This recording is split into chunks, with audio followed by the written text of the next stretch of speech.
പാട്ട് എഴുതിയത് കൊണ്ടോ അല്ലെങ്കിൽ അത് വേദികളിൽ പാടിയത് കൊണ്ടോ അല്ല, മറിച്ച് പലസ്തീൻ്റെ പതാക പുതച്ചുകൊണ്ട് പ്രകടനങ്ങൾ ആരംഭിച്ചപ്പോഴാണ് റാപ്പർ വേടന് സ്വീകാര്യത ലഭിച്ചതെന്ന് പറയുകയാണ് RSS നേതാവായ NR മധു.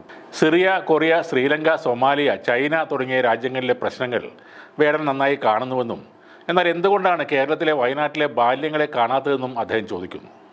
ഒരു ന്യൂസ് ചാനലിന് നൽകിയ അഭിമുഖത്തിലായിരുന്നു മധുവിൻ്റെ ഈ പരാമർശം ഉണ്ടായത്. നേരത്തെ വിവാദത്തിലായ തൻ്റെ പ്രസംഗം ഹിന്ദു സമൂഹത്തെ ഒന്ന് എഡ്യൂക്കേറ്റ് ചെയ്യാനുള്ളതായിരുന്നുവെന്നും അദ്ദേഹം പറഞ്ഞു. നവോത്ഥാന നായകരായ ശ്രീനാരായണ ഗുരുവിനെയും അയ്യങ്കാളിയെയും ഇപ്പോൾ മതം ഇല്ലാത്തവരാക്കാൻ ശ്രമിക്കുകയാണെന്നും അദ്ദേഹം പറഞ്ഞു. നാരായണ ഗുരുദേവനെ മതേതരനാക്കാൻ പറ്റില്ല, അത് പുതിയ പ്രവണതയാണ്. അയ്യങ്കാളിയെ മതേതരനാക്കാൻ ശ്രമിക്കുകയാണ്. ശ്രീനാരായണ ഗുരു ഒരു ജാതി ഒരു മതമെന്ന് പറഞ്ഞപ്പോഴും നെയ്യാറ്റിൻകരയിൽ മതം മാറിപ്പോയ ഈഴവരെ തിരിച്ചു കൊണ്ടുവരാൻ നേരിട്ട് നേതൃത്വം കൊടുത്ത ആളാണ്. വെള്ളിക്കര മത്തായി എന്ന പുലയനെ വെള്ളിക്കര ചോതിയാക്കി മതം മാറ്റിയ ആളാണ് അയ്യങ്കാളി. ക്ഷേത്ര പ്രതിഷ്ഠയിലൂടെയാണ് കേരളത്തിൽ നവോത്ഥാനം ഉണ്ടായതെന്നും മധു പറയുന്നു.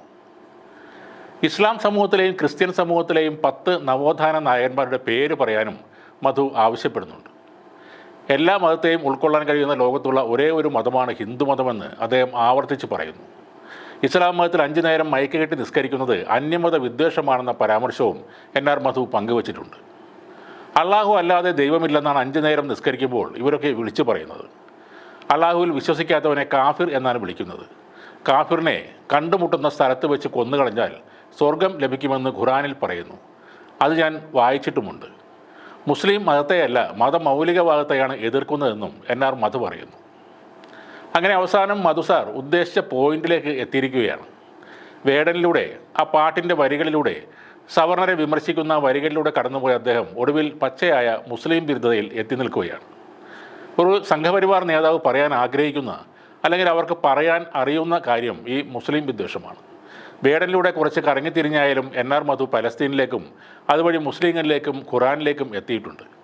ഇനിയുള്ള ദിവസങ്ങളിൽ നല്ല പച്ചയായ അന്യമത വിദ്വേഷം ഇദ്ദേഹം വിളമ്പുന്നതും നമുക്കൊക്കെ കാണാൻ സാധിക്കും.